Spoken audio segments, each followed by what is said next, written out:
तो कैसे हैं, आशा करता हूँ आप सभी लोग अच्छे होंगे और आपकी जो यूपीएससी एग्जामिनेशन की तैयारी है, जर्नी है, वो अच्छे से चल रही होगी। दोस्तों, आज हम यूपीएससी की हिंदी मीडियम की टॉपर रही मनीषा धारवे, ये देख सकते हैं, इनकी यूपीएससी कॉपी के साथ आए हैं। और आज हम जानेंगे कि मनीषा धारवे जो यूपीएससी से हिंदी मीडियम की लड़कियों में पहले नंबर पे टॉप किया है हिंदी माध्यम से, उन्होंने अपनी यूपीएससी कॉपी कैसे लिखी प्रॉपर, ये पूरा पीडीएफ है, हम देखेंगे और आपको ये भी बताएंगे कि आपको ये कॉपी किस तरह से आपको मिल जाएगी। देखिए, जब रिजल्ट आया यूपीएससी का, मैं अभी कॉपी डिस्कस करता हूं, थोड़ा इनके बैकग्राउंड के बारे में बताता हूं। आप यूट्यूब चैनल्स पर, सोशल मीडिया साइट्स पर लगातार मनीषा धारवे की इस तरह की इमेजेस को आप देख पा रहे होंगे और जब से रिजल्ट आया है सोशल मीडिया पर एक सेल आप साथ दिख रहा है। तो इनके बैकग्राउंड में आखिरकार ऐसा क्या था। एक आदिवासी समाज से आती हैं मनीषा धारवे और 257 रैंक इन्होंने सिक्योर किया है, पाया है। और इस रैंक के साथ मोस्ट आप ये कह सकते हैं कि यूपीएससी में आईएएस वाली रैंक इन्होंने सिक्योर कर ली। बहुत गरीब तबके से, आदिवासी समाज से आती हैं और टॉपर रही है हिंदी मीडियम की, और लड़कियों में टॉपर हिंदी मीडियम की पहली स्थान पर जो है वो इन्होंने ही सिक्योर किया है। आप देख सकते हैं इस तरह की इमेजेस आपको लगातार यहाँ पे दिखती रही होंगी यूट्यूब और सोशल मीडिया साइट्स पर। चलिए, अब ज्यादा समय नहीं लेकर शुरू करते हैं। मनीषा धारवे की कॉपी को हिंदी मीडियम से टॉप किया है, ये पूरा मामला देखते हैं क्या है, किस तरह से इन्होंने अपने आंसर को लिखा। देखिए, जो पंजीकरण संख्या रजिस्ट्रेशन नंबर है 080193 इस तरह से है, माध्यम हिंदी था इनका, डेट इस तरह से इन्होंने लिखी थी ये कॉपी, और सेंटर इन्होंने दिल्ली का ही चूज किया था। चलिए, अब ज्यादा समय ना लेकर मनीषा की इस कॉपी को डिस्कस करते हैं और देखते हैं कि एक आदिवासी समूह से, एक रूरल एरिया से आने वाली मनीषा किस तरह से यूपीएससी एग्जामिनेशन को ना ही केवल परीक्षा को पास किया बल्कि पीडीएफ में टॉपर वाली जगह बनाने में अपना योगदान दिया। चलिए, अब शुरू करते हैं। पहला प्रश्न मनीषा के सामने क्या था। 297 रैंक 257 इन्होंने सिक्योर किया है। देखिए, कॉपी डिस्कस करने से पहले हिंदी माध्यम, हिंदी मीडियम के बच्चों को मैं बता दूं कि आप टॉपर की कॉपी से ये मत कहें कि उनकी कॉपी को देखकर हमें क्या मिलेगा। मैं बार बार कहता हूं, स्किल जो शैली है, शैली अगर आपने वो एडॉप्ट कर ली टॉपर वाली, तो मनीषा ये लोग अद्भुत हैं। आदिवासी क्षेत्र से आ रहे हैं जिनमें बहुत, देखिए, इनके पास रिसोर्सेस का अभाव होता, संसाधनों का अभाव होता, उसके बावजूद भी यूपीएससी परीक्षा में 297 जो 257 रैंक लाना आसान बात नहीं है। तो चलिए, अब ज्यादा समय नहीं लेकर थोड़ा सा डिस्कस करते हैं। देखिए, प्रश्न कुछ इस प्रकार से मनीषा के सामने था। भारत के पारंपरिक रंगमंच के रूप समाज के आदर्शों और भावनाओं तथा समुदाय में एक व्यक्ति की भूमिका को दर्शाते हैं। उदाहरण सहित विवेचना कीजिए। 150 शब्दों में इसका उत्तर देना था। देखिए, ध्यान दीजिए, प्रश्न था कि भारत के जो ट्रेडिशनल थिएटर हैं, जो पारंपरिक रंगमंच है, कहने का मतलब है ये पारंपरिक रंगमंच होता क्या है। आप देखते हैं कि रामायण हो गया और जो आपकी कथाएं हो गई, आप छोटे छोटे गांवों में भी देखते होंगे और शहरों में भी देखते हैं, कॉलेजेस में थिएटर किया जाता है, उस पर क्या रंगमंच किया जाता है। एक व्यक्ति होता है, कोई राम बनकर आता है, कोई सीता बनकर आता है, तो आती है, तो इस तरह से क्या होता है, ये रंगमंच प्रस्तुत करते हैं। तो वही कह रहा है कि जो ट्रेडिशनल थिएटर है, पारंपरिक रंगमंच है, वो समाज के आदर्शों, भावनाओं, समुदाय में एक व्यक्ति की भूमिका को दर्शाता है। ये एग्जाम्पल सहित इसका उत्तर लिखना था।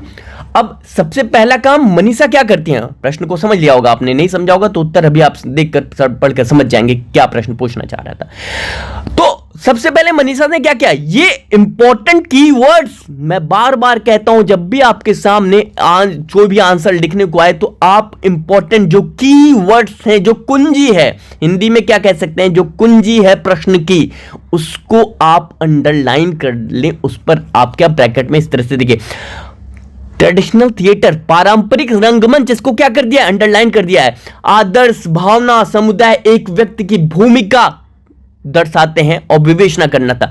तो सबसे पहले कीवर्ड्स पर मनीषा ने भी क्या किया है, अंडरलाइन किया है। मैं बार बार 50-100 टॉपर्स की कॉपी डिस्कस करता हूं, बार बार यही कहता हूं, कीवर्ड्स जो है वो बहुत ज्यादा इंपॉर्टेंट है, बहुत ज्यादा क्रूशियल होते हैं। इन्हीं पर आंसर जो है वो लिखा जाना चाहिए, फॉर्मेट जो है आंसर का इन्हीं पर तय होता है, इसी पर। ठीक है, तो शुरुआत कैसे करती है मनीषा, देखिए लिखती है, भारतीय समाज के आदर्शों व भावनाओं को दर्शाने के नृत्य, कला, चित्रकारी इत्यादि की तरह पारंपरिक रंगमंच ने भी महत्वपूर्ण भूमिका का निर्वाह किया है। ठीक है, अब ज्यादा समय ना लेकर क्या क्या है, एक महत्वता बताती, किसकी इंपॉर्टेंस बता दिया, पारंपरिक रंगमंच यानी कि ट्रेडिशनल जो थिएटर होते हैं उनका इंपॉर्टेंस क्या है वो बता दिया, कि भारतीय समाज में जो आदर्श है, भावनाओं को दर्शाने के लिए जो नृत्य है, कला है, चित्रकारी, इन सबों की जो पारंपरिक रंगमंच ने बहुत अच्छी भूमिका निभाई है, निर्वहन किया है इसका। अब शुरुआत करती हैं, तो ये अब आगे क्या लिखती हैं, समाज के आदर्शों व भावनाओं को दर्शाने में किस तरह से, किसकी, पारंपरिक जो रंगमंच हैं, ये जो आपके पारंपरिक रंगमंच हैं उनकी भूमिका क्या है, समाज के जो आदर्श हैं, भावनाएं हैं, उनको दर्शाने में किस प्रकार से जो ट्रेडिशनल थिएटर है उनका रोल कितना महत्वपूर्ण है, वो अब क्या करती हैं, अंडरलाइन करके लिखती हैं। बात को समझिए, कुछ भटकाव की जरूरत नहीं होती आंसर में, आप टू द पॉइंट, मैं कहता हूं बार बार, टू द पॉइंट लिखना होता है। जो चाह रहा है, जो एग्जामिनर सप्लाई करवाना चाहता है, उनके डिमांड के अकॉर्डिंग सप्लाई करना हो। तो अब लिखते हैं धार्मिक भावनाएं, अंडरलाइन करते लिखती है पारंपरिक रंगमंचों में रामायण, महाभारत और पट्टिपाटू इत्यादि रचनाओं का रंग मंचन किया जाता था। उदाहरण के लिए रामलीला मंचन। अब ये धार्मिक भावनाएं जो हैं, जो धार्मिक भावनाएं हैं, जैसे उनका क्या होता है, उनकी रचनाओं का रंगमंचन किया जाता है। आप रामलीला आप देखते होंगे, रामलीला का रंगमंचन किया जाता है। तो इस तरह से क्या होता है, ये समाज के आदर्श भावनाओं को दर्शाता है, धार्मिक भावनाओं को। ठीक है, आगे हेडिंग डालते हैं, लिखते हैं स्थानीय संस्कृति को महत्व, यानी कि लोकल जो कल्चर्स हैं उनका, लोकल जो आपके कल्चर है उनका महत्वता, उनकी महत्वता कैसे ये बढ़ाता है। इसमें लिखते हैं इसमें समाज के आंतरिक मूल्यों, आदर्शों जैसे भाईचारा, सौहार्द, सहिष्णुता का दर्शन। उदाहरण के लिए यक्षगान रंगमंच, यानी हमारे जो लोकल, जैसे आप मान लीजिए किसी एमपी से आते हैं, एमपी का रीजनल कोई वहां पे सांस्कृतिक मूल्य होंगे, तो उन पर जो थिएटर किए जाते हैं वो क्या है, वो पूरे विश्व, पूरे भारत में वहां पे क्या करता है, उसकी छाप छोड़ता है। तो वो क्या है, स्थानीय संस्कृति की महत्वता को क्या रखता है, बनाए रखता है, उसको क्या एक्सप्लोर करता है। तो इस तरह से ये क्या लिखती हैं, स्थानीय संस्कृति को महत्व। अब देखिए, मैं बार बार कहता हूं, रैंक 1 की भी कॉपी मैंने डिस्कस करने से पहले भी यही बताई थी कि जो आप बातें कहें, जो आप बातें लिखें, उनमें एग्जाम्पल लगातार कोट करते रहे। एग्जाम्पल ये कहता है कि आप जो बात, जो स्टेटमेंट आप दे रहे हैं उसको हम एग्जाम्पल के रूप में प्रूव भी करते हैं भैया, कि ये जो मैं लिख रहा हूं उसका प्रूफ भी एग्जाम्पल के तहत दे रहा हूं, यानी पुख्ता सबूत, तथ्यों के आधार पर मैं बात कह रहा हूं, बात लिख रहा हूं। तो ये एग्जामिनर के सामने जब जाता है, उदाहरण एग्जाम्पल जब चला जाता है उसके सामने एग्जामिनर के, तो वो सुनिश्चित कर लेता है कि हाँ, जिस कैंडिडेट ने इस कॉपी को लिखा है वो ठीक ठाक समझ है इस टॉपिक पर। ठीक है, तो एग्जाम्पल जरूर यहां पे कोट करते रहिए। ठीक है, और मैं लगातार कह रहा हूं, टॉपर्स, मैं कॉपी तीसरी चौथी इस साल की कॉपी डिस्कस कर रहा हूं, और वो एग्जाम्पल लगातार इनकी कॉपियों में आप देख भी सकते होंगे। लिखते हैं तीसरा, देशज लोगों की परंपराओं का दर्शन भी मिलता है, जिसमें पारंपरिक मूल्य, वेशभूषा, रहन सहन देखने को मिलता है।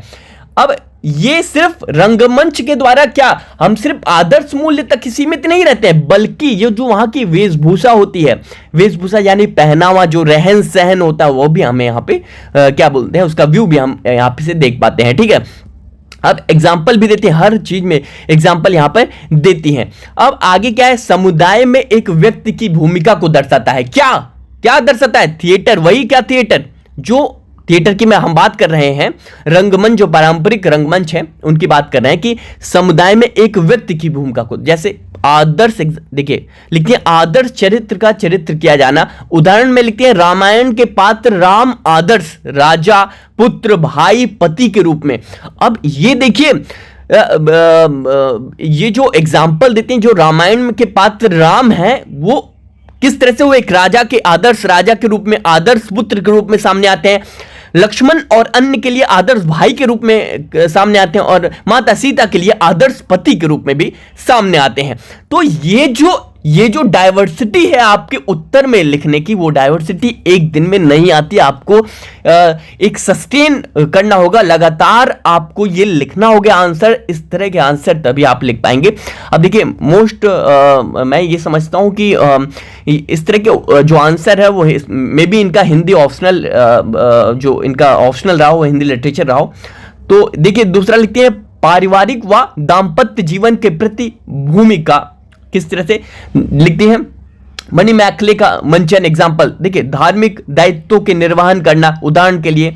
देखिए यानी कहने का मतलब यह है कि जो लिखती हैं हर एक चीज में इन्होंने एग्जाम्पल दिया है। और अंततः क्या लिखती हैं, पारंपरिक रंगमंचों ने भारतीय समाज व सांस्कृतिक के रंगों को वर्तमान पीढ़ियों तक के लिए विरासत को बरकरार रखा हुआ है, जिसे भारतीय नाट्य कला विद्यालय, सांस्कृतिक मंत्रालय व UNESCO यूनेस्को द्वारा भी प्रोत्साहित व संरक्षित किया जा रहा है। तो और इसका उत्तर यहां पे इनका समाप्त हो जाता है। तो कहने का मतलब यह है भैया कि जो आंसर आप देख रहे हैं उनमें बहुत ज्यादा भटकाव की जरूरत नहीं होती है।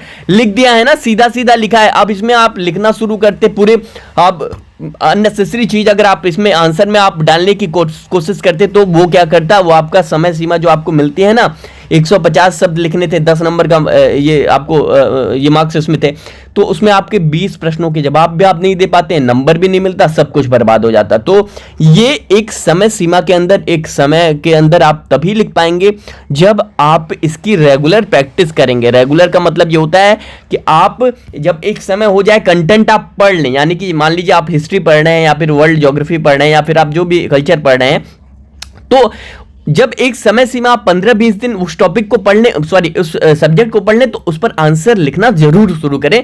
इससे क्या होगा, उस सब्जेक्ट में, उस विषय में, उस टॉपिक पर आपकी जो समझ है वो कितना आप अडॉप्ट, डाइजेस्ट कर पाए हैं, वो आप रिटर्न में भी दे पाते हैं और इससे प्रैक्टिस भी आपको होती रहती है। ठीक है, तो इस तरह से क्या है, ये उत्तर इनका समाप्त हो जाता है। और सांची स्तूप के ऐतिहासिक और स्थापत्य कला संबंधी जो महत्व का विवरण अगला प्रश्न था, ये कॉपी मैं अभी आगे और डिस्कस करने से अभी बच रहा हूं। ये कॉपी हमारे टेलीग्राम चैनल पर, जो हमारा टेलीग्राम चैनल है, वीडियो के डिस्क्रिप्शन बॉक्स में हमारे जो ओनली यूपीएससी का टेलीग्राम चैनल है वो आपको मिल जाएगा। वहां पे जाइए, टेलीग्राम चैनल को ओनली यूपीएससी की ज्वाइन करिए, वहां पे आपको ये मनीषा धारवी की कॉपी 297वीं रैंक है इनकी, वहां पे देखने को मिल जाएगी। और कमेंट सेक्शन में प्लीज ये बताएं कि कॉपी कैसी लगी। आज से इसी तरह से लिखने का प्रयास करेंगे, तो कमेंट में जरूर बताएं, लाइक का बटन दबाएं और दोस्तों तक, अपने साथियों तक इस वीडियो को अधिक से अधिक शेयर करें।